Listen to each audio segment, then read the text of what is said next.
Good morning, students. Welcome back to the lesson A Horse and Two Goats. So, yesterday's class we completed up to here. Let me continue with this. So, we had seen in yesterday's class that Muni was unable to understand what the foreigner said over here. Foreigner told Muni that he is going to speak the things, he's going to explain the things line by line. Slowly, he'll speak and make Muni understand the things. This is what the foreigner said. On this, Muni shook his head. So, with that, the foreigner was encouraged. Foreigner felt that Muni understood whatever he said, and here the foreigner starts speaking. The other went on to explain at length, and so the foreigner went on to explain at length. At length, he started explaining, uttering each syllable. So, syllable by syllable, each syllable he started uttering with care, very carefully and deliberately. He started speaking. Okay. Presently, he sidled over and took a seat beside the old man, explaining, "You see, last August, we probably had the hottest summer in history, and I was working in shirt sleeves in my office on the 40th floor of the Empire State Building. We had a power failure one day, and there I was stuck for 4 hours, no elevator, no air conditioning. All the way in the train, I kept thinking, and the minute I reached home in Connecticut, I told my wife, Ruth, we will visit India this winter. It's time to look at other civilizations. Next day, she called the travel agent first thing and told him to fix it. And so here I am. Ruth came with me but is staying back at Srinagar, and I am the one doing the rounds and joining her later." So, this is what the man told Munni. Let us go for the explanation of it.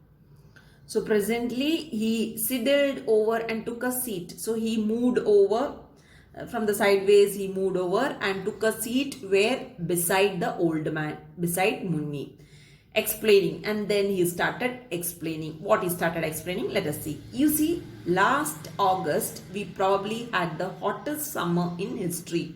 So this is what is explaining. So he is telling Muni, you see, he says last summer.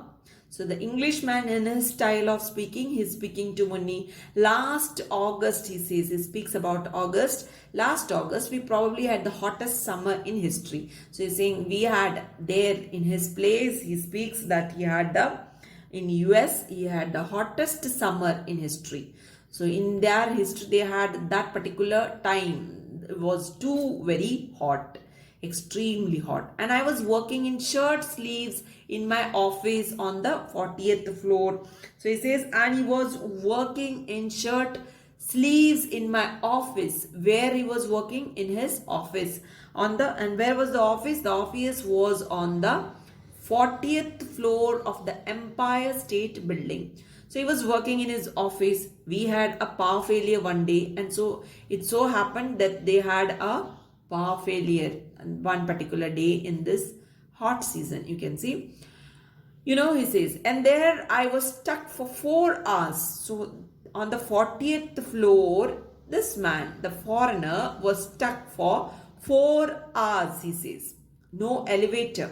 Elevator was not working because there wasn't any current. No air conditioning. So no AC also, right? Because of no current, no electricity. All the way in the train, I kept thinking, and the minute I reached home in Connecticut, okay. So this is what all the way while traveling, while returning back home, he was thinking, and at the moment he reached home in Connecticut. Connecticut is a state of USA. So when he reached home, that is his home, his house is at Connecticut. So the moment he reached home, what did he do? The first thing he told his wife, Ruth. What is his wife's name? Ruth. So he told his wife, Ruth, this is what he told. What he told was, we will visit India. He said that we will visit India. So this was his wish. He was thinking in the train, and when he reached home, he discussed it with his wife to visit India. So they planned to visit India in winter. So it's time to look at our other civilizations. So this is what he said. So it is high time, he said, it's high time to look at other civilization, other cultures, right? Other culture from other countries. So that is what he wanted to see. Wanted to learn about the culture, the system, the social life of the people, isn't it? So this he wanted to explore. That is why he wanted to visit India. Next day, she called the travel agent, and Ruth was just waiting for this chance. So the very next day, what did Ruth do? His wife Ruth, she called the travel agent first thing and told him to fix it. And so here I am. And there she booked the ticket to travel to India. And that's how they reached India. This is what he is telling her. And here I am, he says. That means, and now I am in India, he says. Who says this? The foreigner. To whom this was told to Muni. And did Muni understand anything, whatever he spoke over here? No, nothing. These things he spoke very slowly. That is what you can understand. That is why it is said syllable by syllable he spoke to Muni, so that Muni should understand it nicely. But Muni didn't understand anything over here. Ruth came with me but is staying back at Srinagar. So he says that Ruth, his wife, also came along with him. And where is she now? He says that she is staying at Srinagar. Where is Srinagar? In the north, in Jammu, right?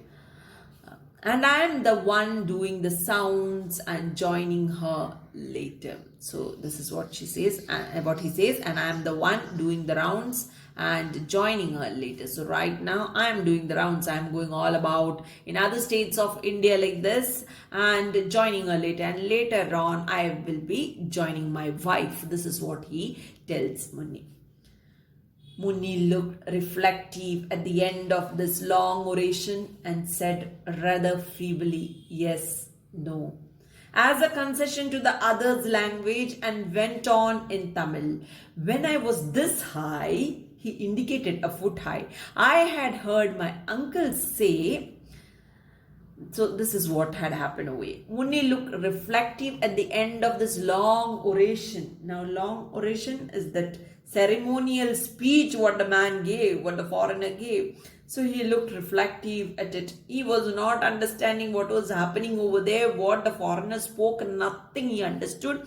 And towards the end of that long speech, long ceremonial speech given by the white man, given by the foreigner, this is what Muni said. Rather feebly, very weakly, he said, yes, no. With that yes, no, the way he said very weakly, when he said yes, no itself, we can understand that he didn't understand anything, right? So as a concession to the other's language, now over here he spoke so much, isn't it? So to defeat the other, that is to defeat the foreigner, Muni also didn't give up over there, you can understand, right?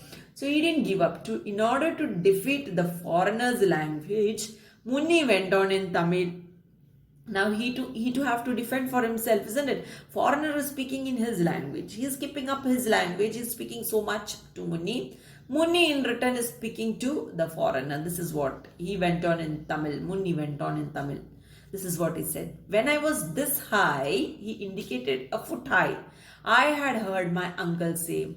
So he is demonstrating this. So when I was this high, so he had shown a limitation. When I was this high, he pointed out to the foreigner and said, that is his height he is speaking about, Muni. So this high, he indicated a foot high, just 1 foot high, height of 1 foot.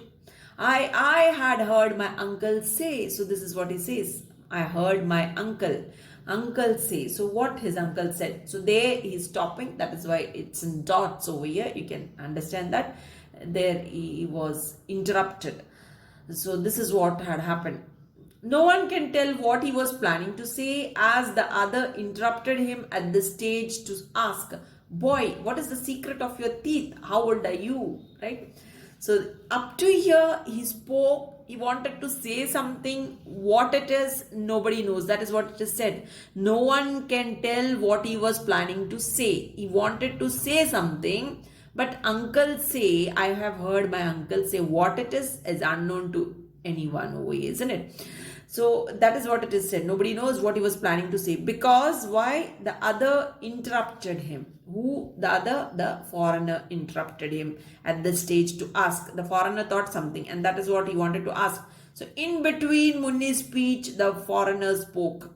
This is what the foreigner said. Boy, what is the secret of your teeth? How old are you? So looked at the looked at Munni's teeth, and the foreigner asked Munni. Boy, he said, what is the secret of your teeth? What's the secret of your teeth? He's asking. How old are you?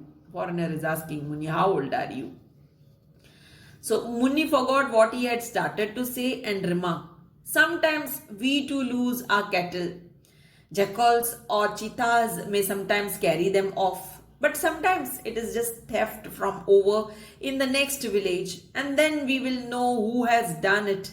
Our priest at the temple can see in the camphor flame the face of the thief, and when he is caught, there again the speech is stopped. He gestured with his hands a perfect mincing of meat. Okay, so this is what he says. Now over here you can see Munni forgot what he had started. So here the foreigner asked him. In between, the foreigner interrupted and asked Munni, what is the secret of your teeth and how old are you? So by saying this, Munni didn't understand the question, but still, just because the foreigner interrupted, Munni forgot what he was speaking over here. So whatever Munni spoke over here, he just forgot, and then he is speaking something else which was not connected to this. What was he trying to speak over here is not known to anyone. So Munni forgot what he had started to say and remarked. There he started speaking something else now. This is what he said. Sometimes we too lose our cattle. So he started saying, sometimes we too lose our cattle. This is what he says. Jackals or cheetahs may sometimes carry them off. So sometimes it so happen the cattle are carried away by jackals or cheetahs. Sometimes this happens. This is what he says.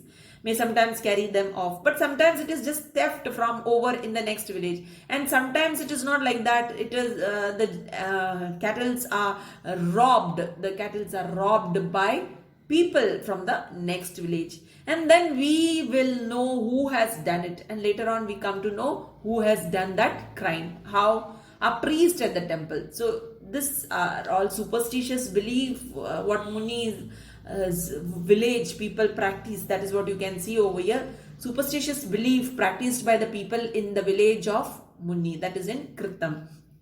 Our priest at the temple can see in the camphor flame. So this is what Munni says. Our priest, the priest in the temple priest can see in the camphor flame. The face of the thief is seen by the temple priest, and when he is caught, and so this is what he's saying, and when he is caught, who? The thief. When the thief is caught, he wanted to say something, and that is not known over here, so that's a blank over here. Let us see then what happened. He gestured with his hands a perfect mincing of meat. So that is what he stopped over here without speaking anything. Then he had shown it through action, gestured by actions. Okay, with his hands he was showing a perfect mincing of meat.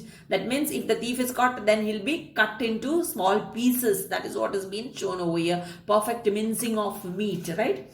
So that is through action he was showing this. Okay, let us continue it in the next link.